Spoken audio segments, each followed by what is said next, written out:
বলছেন যে দুটি কি কেন একসঙ্গে মেলানো হচ্ছে এখন? ধন্যবাদ। প্রথমত দুটোকে একসঙ্গে মেলানো না, ব্যাপারটা হচ্ছে যে আমাদের যে স্ববিরোধিতা, আমরা যে যেটা বলি সেটা যে করি না, এটা বোঝানোর জন্য উদাহরণ হিসাবে এসেছে। আমি প্রথমেই বলেছি এই যে সংস্কারের নিয়ে এত আলোচনা হচ্ছে না, আপনি অনেক কথা বললেন, কিন্তু যখন আলী রিয়াজ বাংলাদেশের রাজনীতির কি সংস্কার হবে জুলাইয়ের অভ্যুত্থানের পর, এটা নিয়ে যখন আমেরিকান দূতাবাসের সাথে গিয়ে বৈঠক করে, স্বাভাবিকভাবে যদি বোধ বুদ্ধি সম্পন্ন কেউ হয় প্রশ্ন তুলবে যে আপনি আমেরিকার সাথে কেন বৈঠক করলেন। এটা নির্ভর করে আপনার বোধ কতটুকু, আপনি বিষয়টাকে কিভাবে দেখছেন। আপনার হতে পারে যে আমরা এক ডাকাতকে তাড়িয়ে ওই ডাকাতের ভয়ের কারণে আর এক ডাকাতের আশ্রয় নিয়েছি, সেটা হতে পারে, আপনি বলতে পারেন।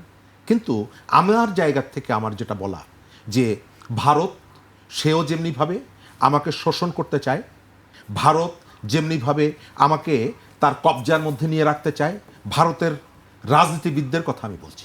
জি, কারণ জুলাই অভ্যুত্থানের পক্ষে ভারতের অনেক শহরে মিছিল হয়েছে। আমি সেই কারণে ভারতের সমস্ত মানুষকে আমি শত্রু বলতে রাজি নই। আমার পক্ষে অনেকেই দাঁড়িয়েছে, অনেকেই দাঁড়িয়েছে, সুতরাং সবাইকে আমি শত্রু বলতে রাজি নই। ওই রাজনীতি আমাদের এখানে আছে, পুরোটাকে একদিকে ফেলে দাও, তাহলে রাজনৈতিক সুবিধা হবে। আমি যেটা বলি যে আপনি ওই যে সংস্কারের সমস্ত বিষয়গুলো নিয়ে কেন সেখানে যাবেন?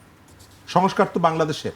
তাহলে আমি কি এক জগদ্দল পাথর সরিয়ে আর এক জগদ্দল পাথরের জন্য কি লড়াই করেছিলাম, নাকি আমার বুকের উপর থেকে জগদ্দল পাথর নেমে যাবে সেইটার জন্য লড়াই করেছিলাম? ভাই, সংস্কারটা আসলে হচ্ছে না কেন, নাকি হচ্ছে? আমি তার আগে আপনাকে একটু বলি যে আমি কিন্তু আমার জায়গা থেকে বলছি, আমরা বলছি না। কারণ হচ্ছে আমি এখানে কোনো পলিটিক্যাল আইডেন্টিটি বা এটিকে আমি কিন্তু রিপ্রেজেন্ট করছি না, আপনাকে আমি ইন্ডিভিজুয়াল হিসাবে দেখছি। কিন্তু আপনি আমরা বলছি, এই আইডেন্টিটিটা আমার একটু জানার আগ্রহ, তাহলে আলোচনা করতে সুবিধা হতো। সংস্কারের জায়গাটা হচ্ছে, হ্যাঁ আমি তো দেখছি সংস্কার হচ্ছে না, এটা আপনি কিভাবে বলছেন? আমি পার্লামেন্টের ভেতরে যে আলোচনাগুলো হচ্ছে, আমি তো অনেকগুলো জায়গায় দেখছি রাজনৈতিক দলগুলো এক জায়গায় আসছে।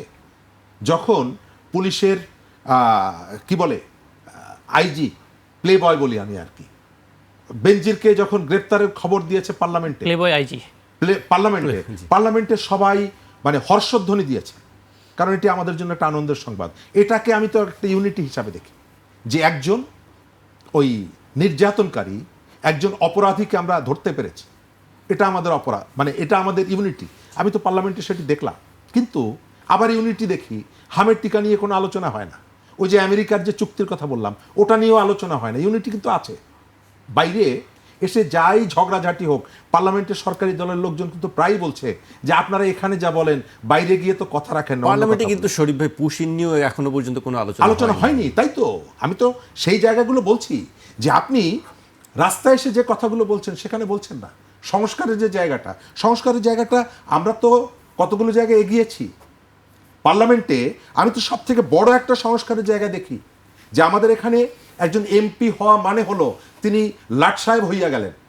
তিনি এমপি হওয়ার পর বিনা পয়সায় গাড়ি পাবেন, তিনি ঢাকায় একটা প্লট পাবেন, তার 14 পুরুষ সেখানে থাকবে, সেটি বন্ধ করে দেওয়া হয়েছে। এটা তো আমি মনে করি একটা বিরাট সংস্কার। আপনি পার্লামেন্টে নিজ দলের বাইরে কথা বলছেন।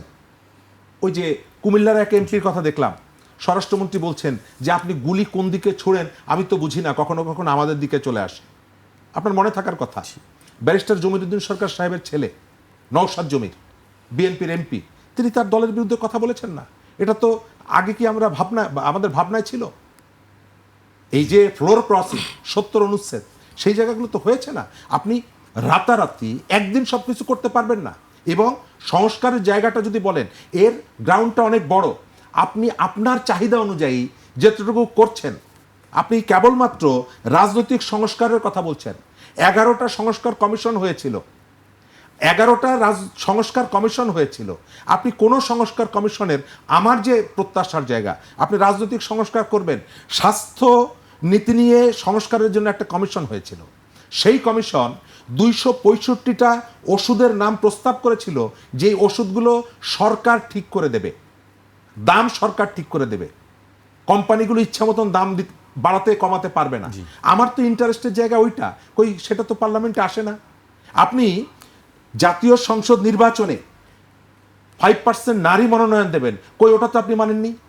অর্থাৎ আপনার যতটুকু প্রয়োজন, আপনি পছন্দ করেন, সেটুকুই হচ্ছে আপনার কাছে সংস্কার।